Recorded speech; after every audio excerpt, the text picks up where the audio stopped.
All right, class, welcome. Today, we're going to tackle one of the most practical and important topics in Canadian tax: how we tax the income of what's called a Canadian-controlled private corporation, or a CCPC.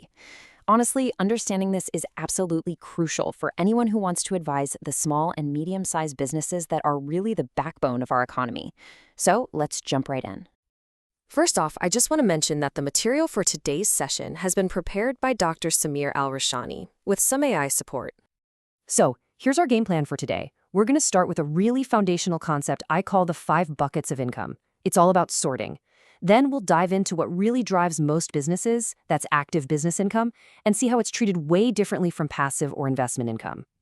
After that, we'll look at some really key anti-avoidance rules that are there to protect the whole system.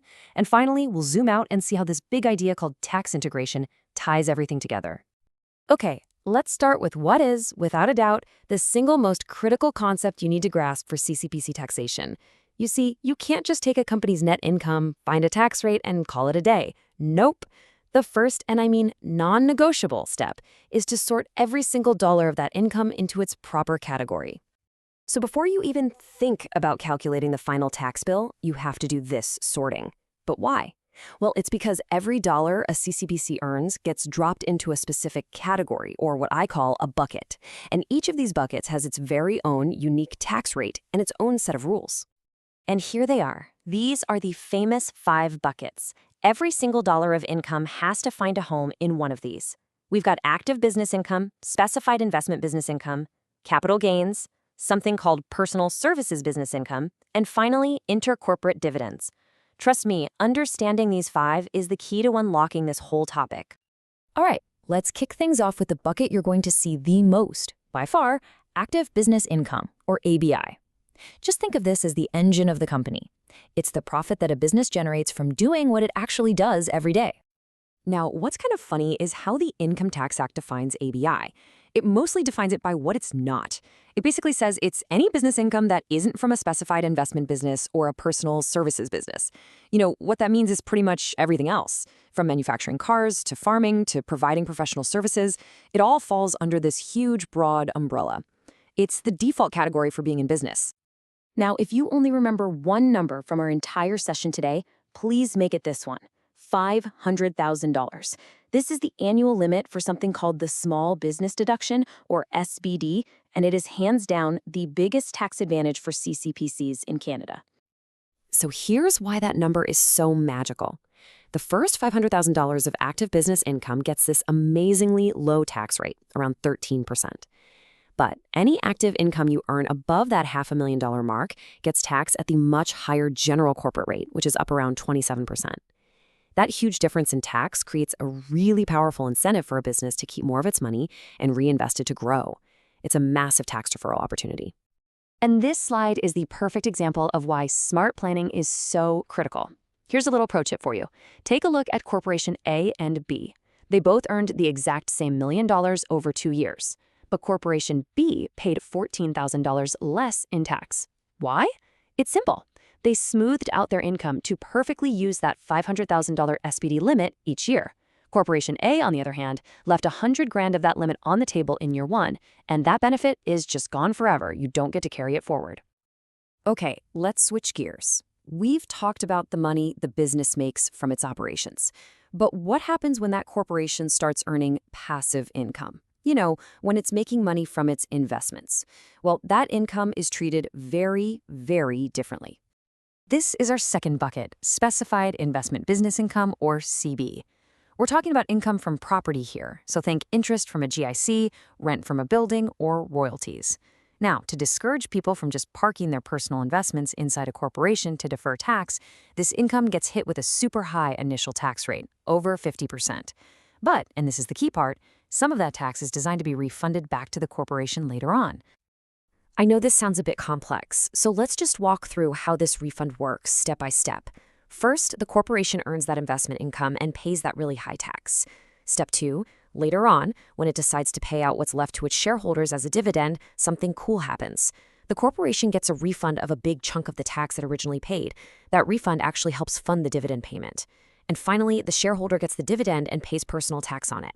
It's a whole process designed to make things fair in the end. Now, for capital gains, the system has another really clever mechanism. We all know that when you have a capital gain, only half of it is actually taxable, right? Well, to make sure that tax-free nature is preserved, the non-taxable half of the gain gets tracked in a special imaginary account called the capital dividend account, or CDA. Then the corporation can pay that amount out to shareholders as a capital dividend, and they receive it completely 100% tax-free. It's a brilliant way to maintain the original tax treatment. Okay, the next two buckets we're going to talk about are a little different. They're less about categories of earning money and more about specific rules the government put in place to protect the tax system from being misused.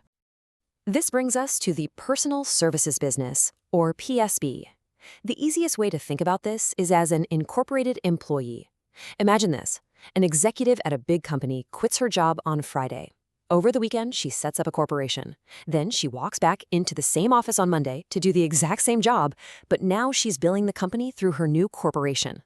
The PSB rules are there to say, no way, you're still basically an employee and you don't get to use those low corporate tax rates.